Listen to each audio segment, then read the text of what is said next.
Forget frequently asked questions. Common sense, common knowledge, or Google. How about advice from a real genius? 95% of people in any profession are good enough to be qualified and licensed. 5% go above and beyond. They become very good at what they do, but only 0.1% are real geniuses. Richard Jacobs has made it his life's mission to find them for you. He hunts down and interviews geniuses in every field: sleep science, cancer, stem cells, ketogenic diets, and more. Here come the geniuses. This is the Finding Genius Podcast with Richard Jacobs. Hello, this is Richard Jacobs with the Finding Genius Podcast, part of the Finding Genius Foundation. Today I have Topher Fox. He goes by Topher. He's an endocrinologist and a diabetes and obesity specialist located in Superior, Colorado. So we're going to talk about his work. So Topher, thanks for coming. Hey, Richard, I appreciate the opportunity and I'm grateful to be here. Yeah, so is all your work clinical, or do you do some research as well?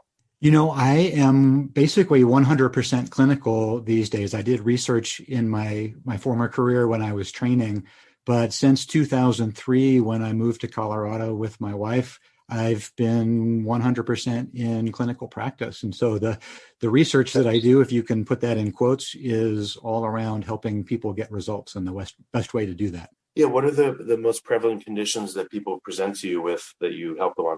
You know, as an endocrinologist, I see a wide range of problems, and I have spent a lot of my career focused on thyroid issues, underactive thyroid, thyroid nodules, thyroid cancer. But really starting about 5 years ago, I developed a passion for people with what I'll call metabolic illness, which is going to be diabetes, specifically type 2 diabetes, prediabetes, and overweight. And yeah, I think this is a community that really is underserved and needs a lot of help. And so I spend most of my waking hours thinking about those types of problems. So yeah, let's talk. I guess first we'll talk about thyroid. So do you deal with people that have thyroid cancer and then hyper or hypothyroid? And like, what are some of the commonalities you see? Yeah, you know, I think for thyroid, you can, in a very broad strokes, think about thyroid issues as functional. So the gland is either overproducing or underproducing hormones. So that'll be hyperthyroidism and hypothyroidism. And then we can think about structural issues, which are going to be thyroid nodules, a very common problem, basically a lump growing in the thyroid gland.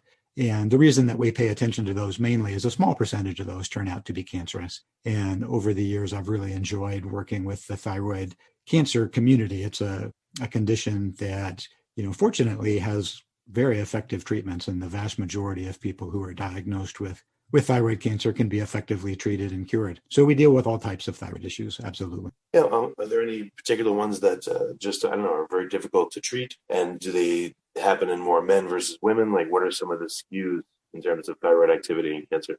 You know, when we look at thyroid in general, probably I think the condition that frustrates people the most would be hypothyroidism. It's the most common of all those issues that we talked about. And there are some folks who are diagnosed with underactive thyroid that go on thyroid hormone therapy, and that really solves their issues, and they feel great and they have a normal, productive life. But there's a large subset of people who, despite what we would consider proper medical therapy, end up with lingering symptoms. You know, so it's the frustration where folks go to their doctor and their doctor tells them their numbers are normal, and those folks feel like, how can I be normal? I don't feel normal. And we spend a lot of time trying to work through different possibilities, different ways to give thyroid hormone, or addressing different aspects of lifestyle to try to help those folks alleviate their symptoms. And both hyperthyroidism and hypothyroidism are quite a bit more common in women than in men. So that population is largely skewed toward women. Once we get into thyroid nodules and thyroid cancer, you know, the nodules are more common in women. Thyroid cancer, I believe, is still slightly more common in women, but then the balance starts to balance out there. So for people that have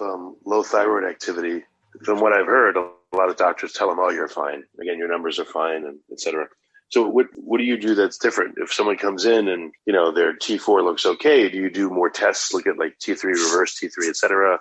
You know, what kind of things will you do for someone that appears to be hypothyroid, but maybe some of the numbers don't show it? Sure. You know, when we think about that group, you know, so taking a step back, we know the thyroid gland produces two hormones, so they're called T4 and T3. And the 4 and the 3 are just the number of iodine molecules that are attached to this particular molecule of thyroid hormone. And the thyroid gland, when it's working, produces mainly T4, about 95% T4. And then either in the thyroid gland itself or in the blood or in any of the tissues. So if we think about brain tissue or heart tissue or muscle tissue, all of these places, T4 can be converted into T3. And we think of T3 as the active hormone. The standard way to give thyroid hormone has always been, it's been recommended to give just T4. So people would be familiar with brands like Synthroid or Unithroid or Levoxyl or the generic levothyroxine. And like I say, when we take everybody who's hypothyroid, looking across all the spectrum, I would say for about 80% of people just taking levothyroxine, they feel well, and that alleviates their symptoms. But there's about 20% of people who don't feel well on that particular cocktail, if we can call it a cocktail of one ingredient. There was a study that was originally published way back 1999, so I feel old when I start talking about it now, but over 20 years ago, where researchers said, the thyroid gland, when it was working, made about 5% T3. We wonder if that's important. And they actually did a study, very nice design, where they gave people either T4 by itself or a combination of T4 plus T3.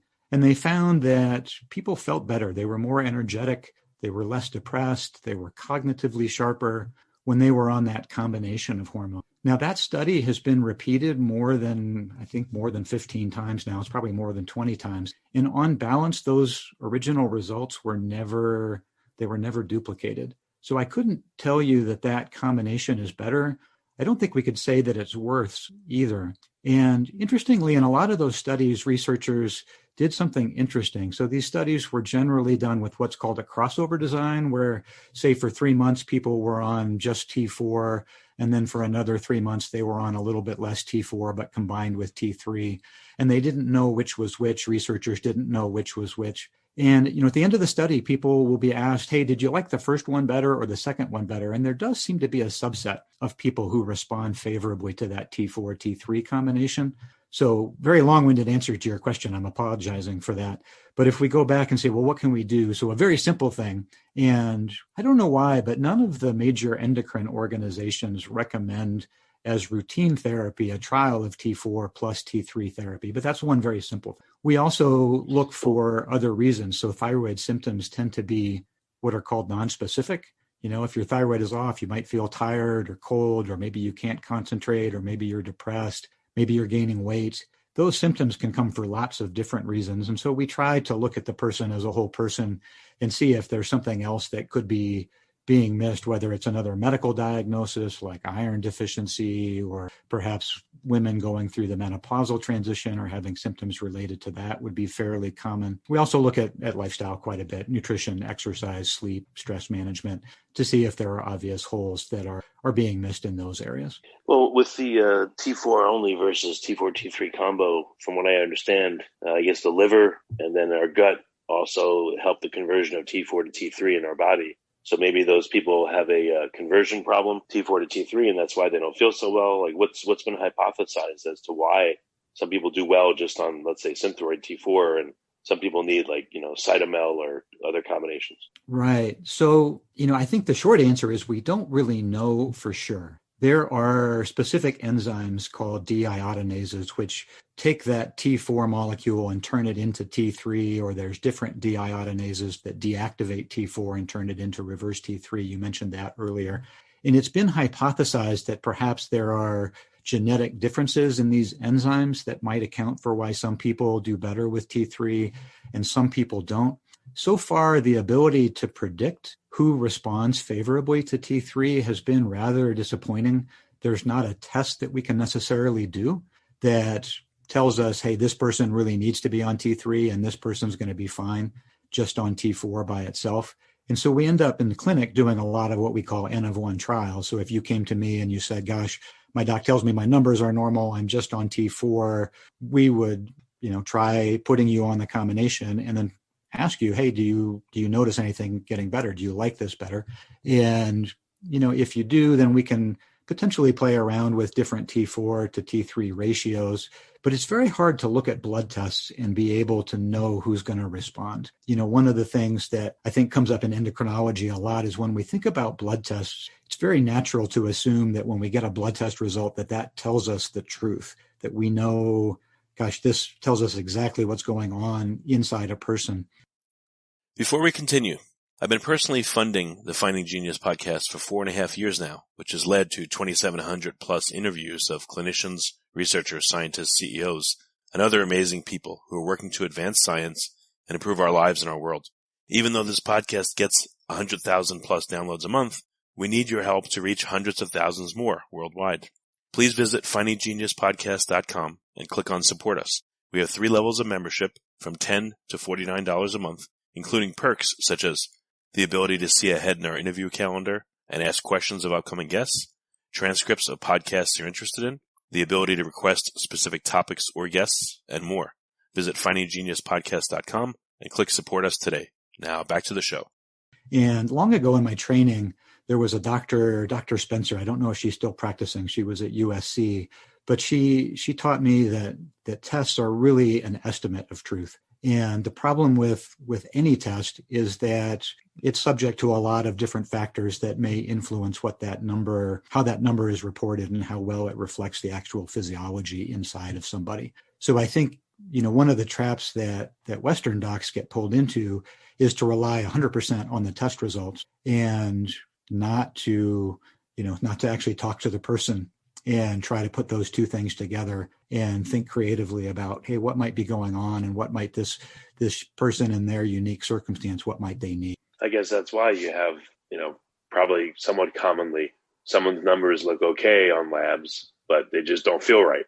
And if you just let it go at the labs and say they look fine to me, then you're going to miss out, some of the nuance and the uniqueness of them that is giving them an issue. Yeah, it's obviously very disappointing, right? When you go to your doctor and you say, I don't feel well, and your doctor says, well, I ran your tests and your tests are fine.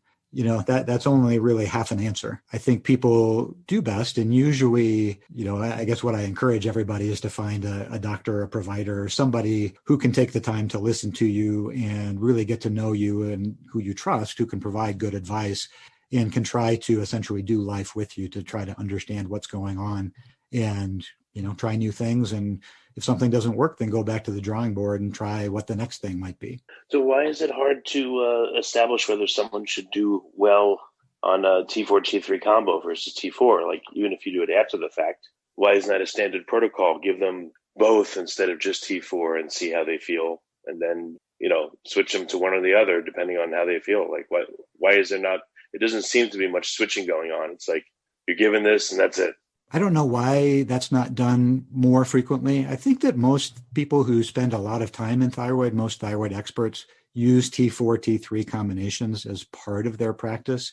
Like I say, the standards response from scientific organizations like American Association of Clinical Endocrinologists or American Thyroid Association has always been, this hasn't been proven to be better, so we're just going to stick with the old-fashioned. I know you have a scientific background. I listened to a few of your podcasts, and it's interesting to me when we, if you were to look at a study and a response, typically the response will be marked as the average or the average with a standard deviation or a standard error of the mean, but there's usually a whole bunch of dots on that, right? Where there's a lot of dots that are up top and a lot of dots, these people got better, some got way better, some got a little bit worse, a few got way worse. And, I think that medicine would really do well to find, to be able to spend more time trying to figure out, well, how come this dot is way up high and this dot is way down low? And how can we know this in advance? Who's going to respond? I think when it comes to testing for thyroid, so your specific question, the problem what we care about is the T3 level that's actually in the tissue. We care about how much T3 is available to the heart or to the muscle or the brain. And we don't have a way to access that directly. So we're forced to measure T4 or T3 levels in the blood or TSH levels in the blood. And like I say, all of these provide an estimate of truth for what that T3 level actually is in the tissue. If you like this podcast, please click the link in the description to subscribe and review us on iTunes. I had thyroid cancer. Hopefully don't have, but had. So I take like Synthroid and I've been, I haven't wanted to change anything else because it works. It seems to be okay. So I don't want to mess with it. So maybe from the patient side too, that happens as well. Is once they're on something and it works, they're like, leave me alone. I don't want to change anything. Well, and I think that's exactly right. I didn't know that about you, but as I mentioned, for about 80% of people, the T4 by itself seems to work great. So if you have the results that you want, you're on Synthroid and your numbers are where your doc says they're supposed to be and you feel well, then I don't think there's any reason that you need to experiment with T3. We know that the studies, again, show these to be roughly equivalent. So I think it's a perfect therapy for you. So let's go for a minute over to the diabetes side. What does your clinical practice look like there? Like what kind of people do you get in, and what are their complaints or symptoms? Like what happens? Sure. So as an endocrinologist, again, I see all types of endocrine problems. And so that includes both type 1 diabetes. We were introduced by Amber Kluwer, who was on your podcast a few weeks ago, and she spoke quite a bit about type 1 diabetes and her experience. We tend to see a large number of folks with type 2 diabetes or prediabetes, just because those are much, much, much more common in this day and age. And, as I mentioned at the outset, that's a group that I feel has maybe been underserved by our healthcare system for a number of different reasons. But we know that the incidence, the prevalence of type 2 diabetes, the number of people who have type 2 diabetes and the number of people who have prediabetes just continues to grow and grow and grow. And, honestly, for me, I think that's a statement about the world that we live in and how, honestly, it's become harder to make healthy choices in the world that we live in. And these are conditions that we know respond very favorably and in a powerful way to healthy lifestyle changes. Choosing foods that allow you to have good nutrition, getting proper movement or exercise, and getting quality sleep, we know do wonders to be able to normalize blood sugar. People can reverse type 2 diabetes or reverse prediabetes or prevent type 2 diabetes if you have prediabetes. But there's a large gap, I think, between people knowing what to do, right? I would say that probably 80% of people that I see have a general idea about what the right thing that they should be doing, what their lifestyle is. But there's a big gap between knowing what the right thing to do is and then being able to do that consistently. It's not uncommon when I ask people about exercise in clinic that I'll get a response, hey, how much are you exercising, Mrs. Smith? Oh, doc, not as much as I should, not as much as I should. And like I say, starting about 5 years ago, I just really got curious about that particular answer. How is it that we, in our lives, and I think this is true for everybody, it shows up in different places in our life, but how is it that we know what the right thing to do is, yet we have such a difficult time doing that consistently? And so I've just become fascinated. That's the question that I spend the most amount of my time, the most amount of my brain power on, is trying to understand how is it that we actually make decisions, and how can we help people to actually get results by doing the things that we kind of all in our gut know we're supposed to do. Does that make sense? I think that the advice is generic, eat better and exercise. Sometimes it's specific, but even then it doesn't mean it's easy to do or approachable. I'm heavy myself. I've been heavy for a long time. I don't have diabetes yet, but, I'm working to make sure I don't have it. But, when you're overweight, you feel like you did something wrong or you're a bad person or a weak person. And if you get diagnosed with diabetes, I would bet that people feel like, now I have this condition and people are going to think like I caused it myself, and they're probably beating themselves up over it. So all that mental type stuff and willpower, et cetera, like you have to eat better and exercise. And, it's not easy. I think it all boils in and makes it, even though the advice makes sense and people say, okay, that's what I should do, it's not so easy to do it. I'd love to be able to respond to that. I think that feeling that you identified, this must be my fault, or, I'm so frustrated because I've tried lots of things, and perhaps on social media, I see other people who are having these incredible results with this program or that program. And, I've tried all the programs and they don't seem to be working for me. There must be something wrong with me. And there's feelings of frustration and guilt and shame that come out of that. And, I think about this thing that I'll call the knowledge willpower trap, which is that the standard way that the healthcare system teaches us, or even that we just learn in life, is, just teach me the right thing to do, and then I will simply choose to do that. So give me this program, whether I'm going to go on a whole food plant-based diet or a Mediterranean diet or a ketogenic diet or a paleo diet. I'm just going to, show me how to do this, and then I will just choose to do that every day. And the problem comes up is that we know that what we could call willpower or motivation is a limited resource. It runs out for everybody. Some people might have a little bit more, some people have a little bit less. We can do things to improve our motivation or willpower, but in general, willpower always falls short. I like to think about, if we take a step back, we have training programs for people with prediabetes that we walk people through, and we can get more into that if you have interest.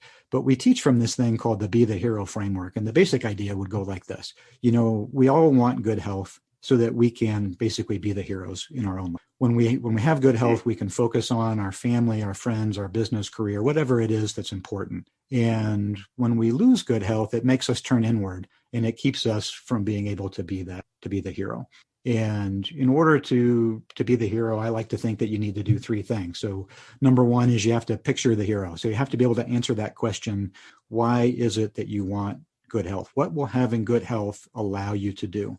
We know from studies that people who are connected to a sense of purpose actually live longer and healthier. And so we want to be able to connect to that purpose, and we want to have a way to keep that in the forefront of the mind. And there's some skills and practices that people can use to be able to keep that in the forefront of the mind, so it's not getting swept away by the busyness of life. Second thing is, if you want to be the hero, you have to train the body. And we know that the hero's body, it thrives on proper nutrition and movement and sleep. And, contrary to what the internet wants us to believe, the principles of good nutrition or exercise or sleep, they're pretty straightforward and they're easy to learn. And then the third thing is, if you want to be the hero, you have to fight the dragon. And like this two-headed monster, our own culture and our own psychology actually get in our way and attack us each day, knocking us off track and keeping us from following through on our intentions to make those healthy choices, right? People have those intentions. I know I want to do this thing. I'm just not able to do it. Our culture and psychology actually knock us off track every day. And this is where most people fight back using willpower. But, I would say that using willpower to fight that dragon is like using a squirt gun. It always runs out. We need more powerful tools. And so we teach people a series of skills that look at how our identity and our beliefs and our emotions and our environment and our habits and routines and the people that we're around and even our accountability structure or how we assess results and troubleshoot and adapt. All of these things are basically gameable. There are skills that people can learn to be able to move from, gosh, I keep trying something and it might work for 3 weeks or 4 weeks and then it flames out, to, gosh, I can actually make continuous progress and I can get results that are sustainable for me. And like I said, I get great joy from walking with people on that journey. Well, what have you found that helps people, actually adhere to a treatment plan and help themselves? And what makes people give up? Yeah, I think the giving up piece, if I can tackle that one first, Richard, the giving up piece it really ties in with that motivation or willpower, because we know that particularly early on in a program, right, when you start, you go see your doc, you're diagnosed with prediabetes and you think, gosh, I've got to do something. I got to make a change. You do some research and you decide, I'm going to do this. There's a lot of excitement that's there. I'm going to change my health, and there's a promise of transformation. I'm going to be something different when I go through this process. And so in that moment, motivation is really high. And I think this is why a lot of people can have success losing 10 pounds, 15 pounds, 20 pounds. And what ends up happening, though, is people end up hitting this thing that by some authors, it's been called the messy middle. You get about 6 weeks in, 8 weeks in, maybe 12 weeks in, and motivation starts to drop. And so now what was easy to do, you start to have this idea or this concept of, gosh, I just don't know if I can sustain this for my whole life. And we find that people tend to either go out with what we call a flame. Basically you throw your hands up and you say, gosh, this is not worth it. I can't do this anymore. And you go back to the old way. Or people go out with a fizzle. And, I've been one, this would be a silly example, but I've never been able to make either journaling or meditation stick for me. Two things that I've tried to do, but you get partway in and you've kind of been doing something for a while. And then all of a sudden one day you kind of stop and you scratch your head and you say, like, I wonder when I stopped doing that. I haven't journaled for a couple of weeks. Don't really even remember choosing to stop. So if we looked at practical advice, like I say, there's a whole host of things. I talked about connecting to purpose. We encourage all the folks that we work with in our coaching programs to have what we call a morning routine. So it's a series of things that you do in the morning. It only takes about 5 minutes, kind of reminding yourself why you want good health, sort of what kind of a difference you want to make in the world. But there's this very powerful tool, which is called intention setting. And it's crazy that it works, but studies showed I believe the first example, they were looking at exercise, that compared to somebody who is just told that exercise is good, or compared to somebody who's given a pamphlet about exercise being good, if we actually have folks write down in the morning when and where you're going to exercise. So as much detail as possible. I'm going to exercise at this location, at this time, maybe with this person. That just that simple step of writing it down, studies have shown more than doubles your chance of following through on that good intention. That intention setting might also take an if-then format. So perhaps that, after you talk with your mother-in-law, she tends to push your buttons and you're stressed out. And often that's a time when you end up in the kitchen and you're not able to make healthy food choices like you might be at other times. It might be something that if I talk to my mother-in-law, then I'm going to go for a walk before I go to the kitchen. So either I'm going to do this thing at this time in this location, or I'm going to do if this thing happens, I'm going to do this other thing. That would just be one, really easy example of how to basically close the gap between what we know we're supposed to do and what actually happens at the end of the day. Yeah, it does. It's just, how often do you see your patients, and if they get into these slumps, how do you monitor them closely enough? What if you have thousands of them? How do you monitor these people and see them not just when there's an emergency, but shepherd them throughout the whole process? Yeah. So this is where, when I mentioned, I think the healthcare system, the traditional healthcare system is failing people, is that traditional model, hey, I go see my doc every 3 months for a checkup. That's a very difficult place, particularly with the time pressures that are placed on folks, the regulations that are placed on providers in terms of you have to see this many people, you only get 7 minutes or 12 minutes or whatever the number is with somebody. I think it's about impossible really to be able to guide somebody to be able to make those changes in that environment. And really where we get the best results these days for prediabetes. So we have a community on Facebook. It's just a free community that people can join, a group for people who have prediabetes. And, there's trainings and ideas and whatnot that are placed in there each day. So somewhere people can come be in a community of people who are just like them, kind of on this journey to prevent diabetes and hopefully reverse prediabetes altogether. And really where we get the best results, and I've tried to think creatively about how we could do things differently. The best results that we've had are taking people through a 12-week program. It's a coaching program where people are interacting with us really once or twice a week. So there's some group coaching sessions where we do training and introduce concepts. And then I have a nurse practitioner, lovely gal, Sarah, who actually happens to have type 1 diabetes. So she's very familiar with the intricacies of thinking about blood sugar, but she meets with folks individually every other week to be able to help people take the high level concepts and apply them to their own lives. I read this book a long time ago. I don't know if you've ever read it, Richard. It's called Change or Die by Alan Deutschman. Have you happened to run across that book? No, it's called Change what? Change or Die. Oh, yeah, really fascinating book. It kind of changed how I approach medical career in a lot of ways. But in that book, the author talks about, he gives examples from different industries. So he talks about the auto industry and he talks about people recovering from addiction, but also looks at people recovering from heart attacks. And the traditional medical model, what he describes is built on these 3 F's called fear, facts, and force. So somebody has a heart attack and you tell them, hey, if you don't change, you're going to die. And, you kind of really push somebody hard to try to make changes. And basically that model doesn't work is the thesis of the book. And he says that we should replace this with 3 R's, which are to relate, repeat, and reframe. So I think that, really what folks need, so say you have prediabetes, is people benefit from having a community or having somebody who can be a coach or a guide or walk alongside to be able to say, hey, what's working for you? What's not working for you? How can we tweak things or adjust things? Maybe another example of how we help people, Richard, would be to look at how people assess results and troubleshoot and adapt. And I like to think of this very simple process, which is periodically. So we talked about a morning routine, right? Every morning you kind of do this thing, which helps set your intention for the day. Here's what I want to accomplish at the end of the day. That hopefully will set you up to be better success. I also like folks to have something called a weekly review. So roughly once a week, spend 15 or 20 minutes and kind of look backward over the week and say, hey, what worked, what didn't work? And it would basically be this question. If you could answer this question, am I getting the results that I want? And obviously you can answer that yes or no, or for most people, it kind of falls. There's some yeses and some nos that are in there. And I think when we answer yes, hey, this thing is working for me, it's really important to notice that for a couple of reasons. So one is humans, we're wired to notice that things are going wrong. And it's easy to say, hey, this isn't working. And I think that leads a lot of people might have a program that's working, say 60% well or 80% well, but they're not quite getting, that 90 or 100% that they would really like.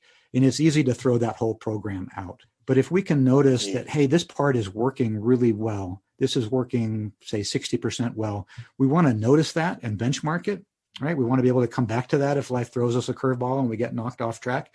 And we also want to celebrate it, right? If we can notice what's right, hey, I used to be standing in front of the pantry every single night. Now I only do that once a week or twice a week looking for snacks. Well, that's actually a noticeable improvement. Yeah, it's not perfect. We haven't kind of gotten out of the habit of standing in front of the pantry door looking for that delicious snack that's in there that's not going to be on our health plan. But going from 7 times a week to twice a week is actually a huge improvement. Oh, I was just saying, definitely. Yeah, go ahead. You want to notice what's going right? Yeah, so we want to notice what's going right. And then those parts that aren't going right, if we're not getting the results that we want, there's a very simple follow-up question, which is, am I following my plan? And when we talk about willpower or motivation, one of two things will be true. Either I'm not following my plan. So, hey, I plan to exercise every day, or plan to exercise 5 times a week, but I only did twice, right? So I'm not following my plan. This is where we've got to go back and look at that fighting the dragon piece. So what is it about my emotions or my habits or my routines or the people I'm hanging out with or my accountability structure, the environment that I'm in? What is it that is knocking me off track? And how can I tweak or change something to make that true? And if you find that you're not getting results, but you are following your plan, then you need a new plan. Right? You're again, a scientific guy. I think it's the Einstein quote, or at least it's attributed to Einstein definition of insanity, doing the same thing and expecting different results. If you're not getting results, but you are following your plan, then we got to do something to create a new plan, right? We've got to try to shake that system up in some fashion to be able to generate new, and whether that's getting a coach or trying a new app or reading a book or getting a mentor, looking at people who've succeeded on this journey, whatever it is, we got to do something to be able to get a new plan. What percentage of your patients improve versus just stay at steady state versus go downhill? I know it's not because of you, but in normal practices, do you know those numbers? And in your practice, have you been able to improve them? And what are they? Yeah, I think that, statistically, we think of diabetes, type 2 diabetes or prediabetes as being sort of a slowly progressive condition that's very hard to revert. People are told, gosh, when you have type 2 diabetes, that likely you're going to need first lifestyle and then tablets and then eventually insulin therapy. And that it's this slow progression and you can't do much to. And, over the last few years or maybe last decade, there's been a lot of science that has come out that says, gosh, that doesn't have to be true. If we look at prediabetes, I think that the statistics say, depending on where you are, if you're closer to the normal end of prediabetes versus closer to the diabetic end of prediabetes, that within 5 years, about 10 to 50%, 10 to 50% of people with prediabetes will be diagnosed with type 2 diabetes. So in my clinic, I see a wide variety, and I can't say that I have a scientific answer. What I'll tell you is that, again, the greatest joy for me these days is in folks that we work with. And so we work with folks all across the country in our coaching programs. And, I think we've seen about half to 2/3 have been able to actually reverse prediabetes. So they've gone from pre-diabetic to normal. But, even more encouraging, I'm thinking of this gal, Marie, that was with us recently. Before she came and worked with us, she said, I've been on every program. I've tried all these things. And I felt stuck. I felt like this was, I just want to give up. This is just who I'm meant to be. This is, I guess, how it is. And even starting a new program, she said, my family is, they're all just sitting there waiting. Yeah. Okay. Well, when's Marie going to fail on this one? And, at the end of the program, I think 12 weeks, she, without trying very hard, had lost about 15 pounds. But the greater joy is, she said, I have hope. This isn't taking so much bandwidth. It's not so hard. It's not so much of a fight. I know that I can sustain this, that I can do this. And so those, like I say, those are not very scientific numbers, but I hope that gives a flavor of the answer to the question, Richard. Well, it's a lot more than I thought. I thought only a tiny percentage of. I didn't even think that any doctor would even credit the fact that people could reverse, prediabetes or maybe even diabetes. So the fact that you mentioned it is great, and the fact that you say in some cases half to 2/3, have significant benefits. That's huge. Yeah, if you're interested in that, I would encourage you to look at any of the work by a doctor named Roy Taylor, who is in the United Kingdom. And he's done a series of studies, and he's got some YouTube videos and a great website that he pioneered a program for type 2 diabetes that went through a series of smaller studies, and then a study called the DIRECT trial, like a DIRECT DIRECT trial, where they showed with a fairly aggressive protocol, they put people with type 2 diabetes on a liquid diet, about 800 calories. And then as these folks lost about 30 pounds, they then taught them how to eat healthy to maintain that weight that they had lost. And they found that about, I'm forgetting the exact numbers, but I think if you lost 20 pounds in his program, there was about a 75% chance of diabetes remission. So you could come off of all medicines and you had normal blood sugar. You weren't in the diabetic range for blood sugar.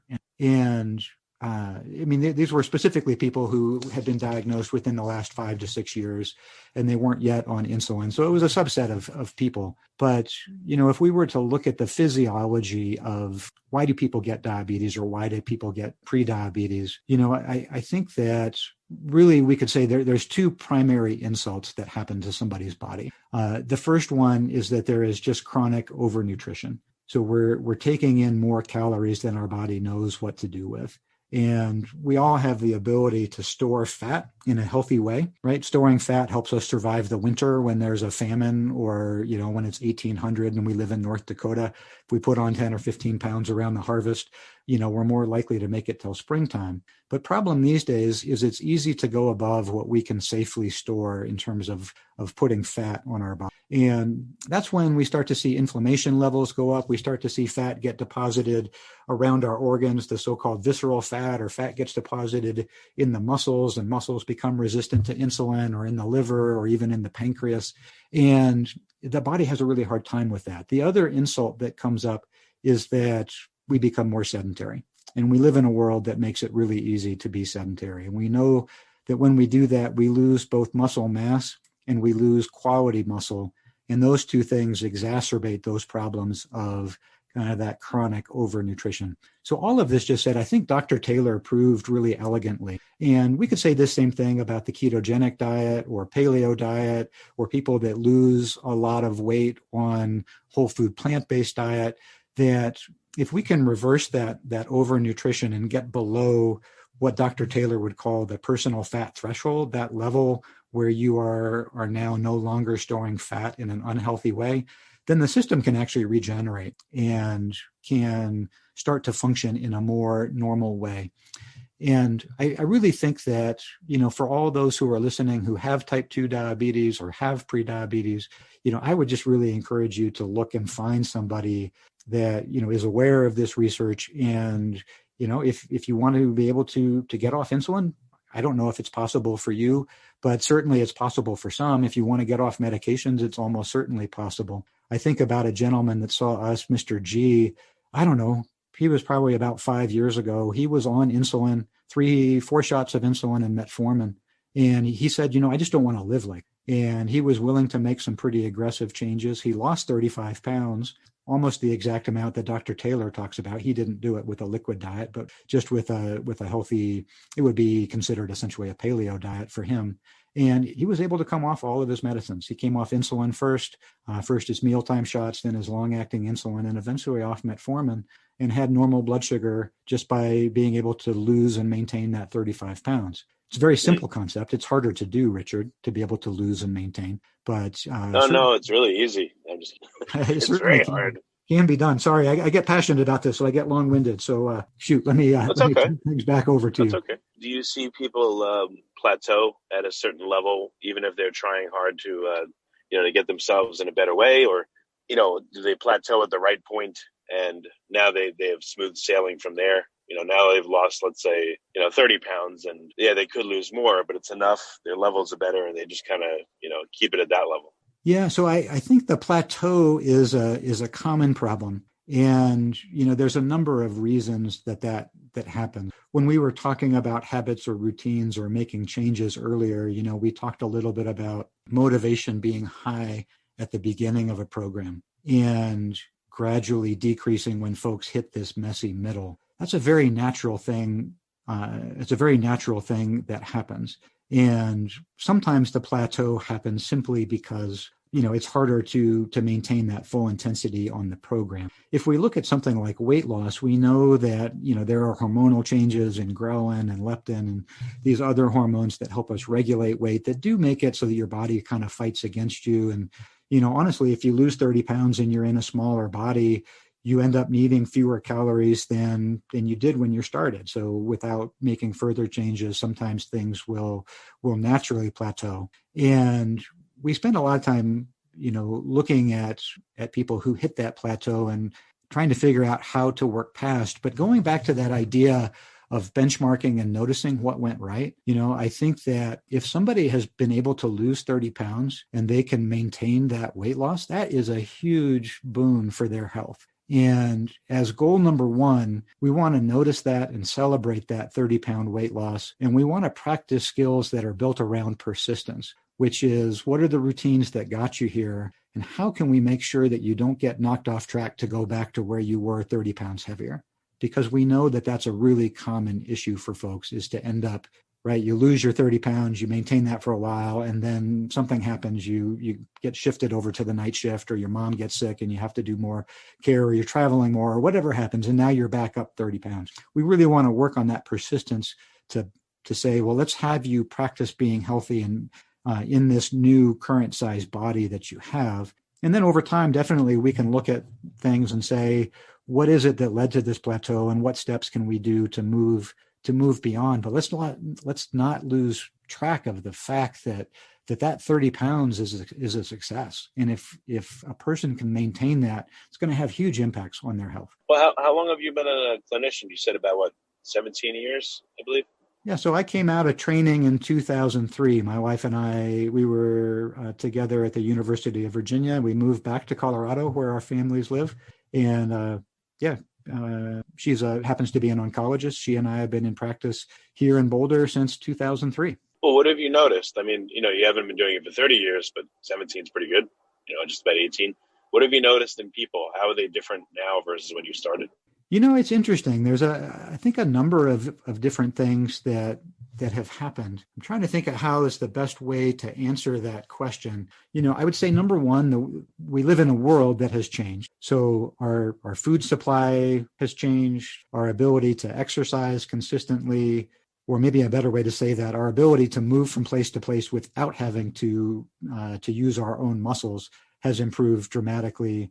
We live in a world that's so connected. We don't have to prioritize sleep. We can be on all the time. We can be under stress all the time. And so that world piece is, I think, part of a bigger conversation. When I train somebody, either in clinic or in one of our coaching programs, I like to think of, the way to fight back is we're kind of building a fortress around that person, particularly in their home environment and maybe their work environment. But there's part of a bigger conversation here, Richard, which is, as a society, as a culture, how can we change the world in a way to make it so it's not kind of blowing as a headwind in our faces? How can we change the world so it's not making it so hard for us to follow through on our intentions to choose healthy. But I think, on the flip side, people by and large, I believe, still, I think everybody has unique gifts and passions, and we're wired to change the world, right? We're wired to help the people who are around us, whether it's just caring for our family,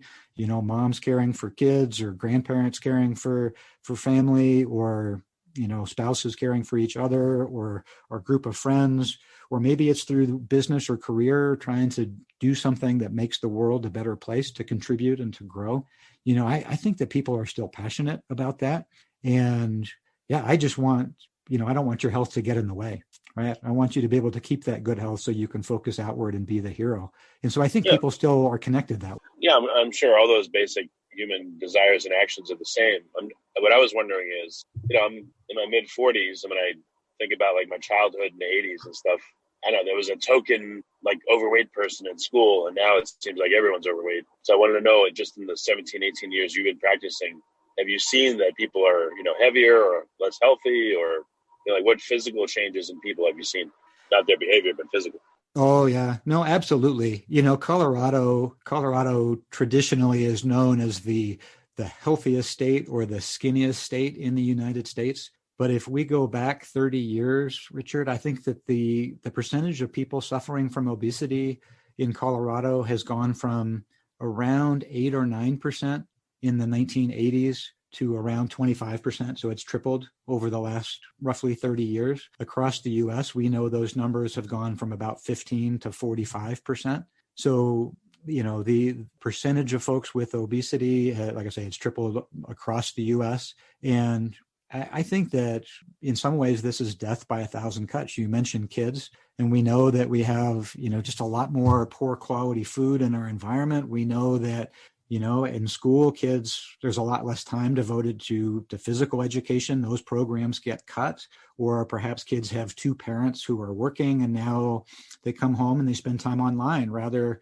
I'm not that much older than you. I'm in my 50s, but I remember when I came home from school, or certainly during the summer, we were outside from 2 o'clock or 3 o'clock until 7 o'clock at night every day. And I think we just, we don't see that so much more in our youth. And this is where I say there's part of a conversation that, frankly, I'd love to be part of someday if I was, connected to the right people. And I know there's lots of smart people working on this to say, how can we start to reverse some of these? How can we start to reverse some of these? Maybe answering your question, I'm old enough to remember I Love Lucy, right? That Lucille Ball show. And there's that classic scene where she and her friend are putting chocolates. They're at the end of the conveyor belt and they're putting chocolates into boxes. You remember this? Yeah, in the boxes and their mouths, everything. Yeah, I mean, they're trying to put chocolates in boxes, and this thing is going faster and faster, and they become overwhelmed. So I think that when we look at things like diabetes or prediabetes, people like me, clinicians, endocrinologists, we're trying to help people. The chocolate's coming through there and trying to help them, be safely put into boxes. But, there's part of our world that says, gosh, we need to turn this conveyor belt down or off so that there's not so many folks coming through. Yeah, no, agreed. Well, very good. Where can people find out more about your work? And I don't know if you're doing any telehealth where they have to be local to you, but, how can people find out more about, again, your practice? Yeah, I would say two ways, Richard. So for folks who are in Colorado and want to check us out, I practice at a place called the Alpine Center, and we are at the Alpine Center, alpinecenter.com. And for folks who are not here in Colorado, but especially if you're somebody who has prediabetes and perhaps have felt those frustration, guilt, feelings that we were talking about earlier, you just want to be able to know how you can sustain something that will work for you. We have a website. I have a website that is Dr. Topher Fox, so drtopherfox.com, and can pretty much link to all our free or more high-level coaching programs through that particular website. If you like this podcast, please click the link in the description to subscribe and review us on iTunes. You've been listening to the Finding Genius podcast with Richard Jacobs. If you like what you hear, be sure to review and subscribe to the Finding Genius podcast on iTunes or wherever you listen to podcasts. And want to be smarter than everybody else? Become a premium member at findinggeniuspodcast.com. This podcast is for information only. No advice of any kind is being given. Any action you take or don't take as a result of listening is your sole responsibility. Consult professionals when advice is needed.